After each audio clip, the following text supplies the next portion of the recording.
The drone attack on the Kremlin took place almost a month ago, on May 3, 2023.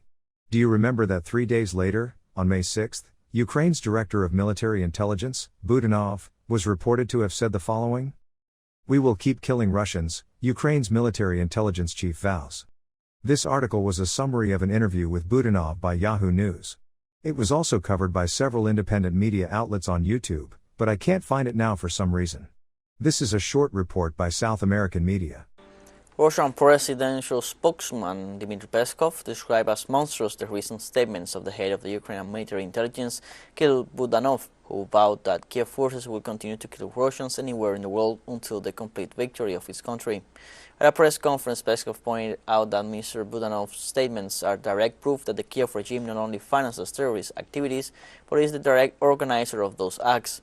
Peskov said Moscow condemns Budanov's statements, stressing that the Russian special services will do everything they have to do in the face of such statements.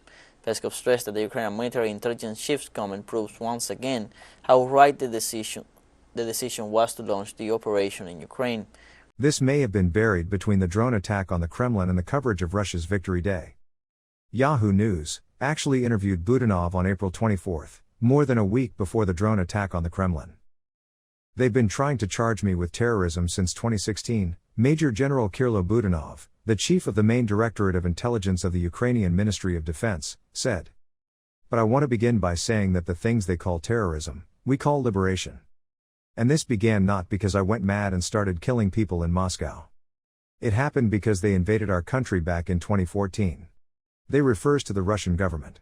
On April 21, just a few days before Yahoo News sat down with Ukraine's most recognizable spymaster, the Lefortovo District Court of Moscow arrested Budanov in absentia. He stands accused of creating a terrorist community, the illegal acquisition of weapons by a group of persons, and the illegal acquisition of explosive devices by a group of persons. The implication is that Budanov's intelligence service, more commonly known by its Ukrainian acronym HUR, was behind a string of audacious and lethal attacks inside Russian territory, or what the Kremlin considers to be Russian territory. These include the August car bomb assassination of Daria Dugina, daughter of Russia's notorious far-right theorist Alexander Dugin, in central Moscow, and the suspected truck bombing in October that partially dismantled the Kerch Bridge, Russia's only direct link from the Black Sea to occupied Crimea. U.S. intelligence has attributed Dugina's killing to the Ukrainian government, although not specifically to the HUR. Asked about this allegation, Budanov said, "Don't continue with that topic. All I will comment on is that we've been killing Russians, and we will keep killing Russians anywhere on the face of this world until the complete victory of Ukraine." Is Japan informed of the fact that U.S. intelligence agencies attribute the assassination of Daria Dugina to the Ukrainian government? Or of Budanov's statements that he is committing acts of terrorism against Russians? No matter how much the Japanese government and media hide it, this is how it is being presented to the world. I hope that one day Japan will not be called a state that supports terrorism by the international community. After a surprise December 26 drone attack on the Engels 2 air base in Saratov, home to Russian strategic bombers, Budanov told an interviewer he expected to see more of its kind, deeper and deeper in enemy territory. According to the Washington Post, the CIA had to persuade Budanov to postpone HUR anniversary strikes on Russia on February 24, including one proposed naval-borne TNT assault at the Black Sea port of Novorossiysk. Officially, the HUR claims no responsibility for any cross-border attacks, of which there have been many documented examples. It adopts a Mossad-like air of menacing ambiguity whenever they occur. Budanov is calculating and curt. He speaks English well enough to field questions in the language, but prefers to answer more precisely in Ukrainian. Often he begins replying before the question has fully been articulated, and throughout the hour Yahoo News spent with him, he at times betrayed an impatience bordering on hostility.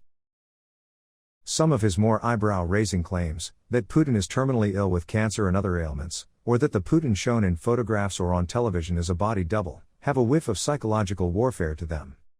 In that regard, they are hugely successful, fueling tabloid speculation to the point that even Western intelligence has had to sprinkle cold water on them. According to leaked Pentagon intelligence, Budanov played an instrumental part in fortifying the besieged city of Bakhmut, in eastern Ukraine.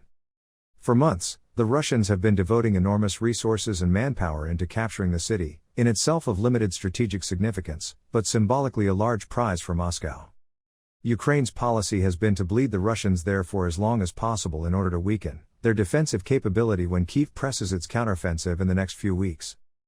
While Bakhmut remains contested, Russia has made unmistakable gains toward the center of the city, largely thanks to the Russian mercenary group Wagner, the vanguard fighting force that has suffered its own catastrophic losses. It's 3 times the number of killed in action that the United States faced on the Guadalcanal campaign in World War II, and that was over the course of 5 months. White House National Security Council spokesman John Kirby said of Russian losses in Bakhmut on Monday. Nearly half of those killed in action since December, Kirby explained, were Wagner fighters. Budanov esteems this enemy, now labeled by the U.S. as a transnational criminal organization, above all other Russian military formations. Unlike the regular troops of the Russian military, Wagner engages in training, Budanov said. Even the convicts they recruit from Russian prisons are being trained to serve, and that is why the results are a lot better than what normal regular army have. They are our enemy, but we need to admit that they are an enemy you're not ashamed of. It's incomparable to the level of regular troops. They are a lot higher. For Budanov, Prigozhin has played politics over his private army's sacrifices in the war since last year because he has to. His political future is directly linked to his physical survival, because there are too many forces in the Russian Federation who want to eliminate him. He obviously will try to defend himself because for him it's not even an issue of exile or prison, it's an issue of life and death. The Yahoo News article concludes here. The conflict between Prigozhin and high-ranking officials in the defense ministry has come to the surface, because of the delay in the supply of ammunition to Wagner. President Putin, however, has been silent on Prigozhin's criticism of the defense ministry. Earlier, President Putin had instructed Defense Minister to directly investigate problems with the supply of supplies to the front lines. It is not because of a shortage of supplies. This problem is not Wagner's alone. Когда у элиты дети мажут себя кремами и показывают это в инстаграмах, там, ютубах и так далее, а у обычных людей дети приходят в цинки, разорванные на куски, и когда мать плачет над своим сыном, или как у меня вот тут видео прислали, отец сидит около гроба сына и говорит: Владимир Владимирович, я понимаю, что вы генералам медали даете, но моему сыну-то за что не дали? И это раздвоение, оно все, чем может закончиться, это как в 17 году революции, когда сначала солдаты встанут, а после этого их близкие встанут. И напрасно думать, что их сотни, их сейчас десятки тысяч, родственников убитых, наверняка будут сотни тысяч. Мы от этого никуда не денемся. Casualties have been suffered by both regular and paramilitary forces. Where will the voices of the bereaved families who lost family members in the war go? Essentially, they will go to President Putin. There will be a growing chorus of criticism of Putin from within Russia, and that is what the West wants. What Prigozhin is shouting at the elite bureaucrats in the Ministry of Defense, whether or not this is his intention, it is having a different effect.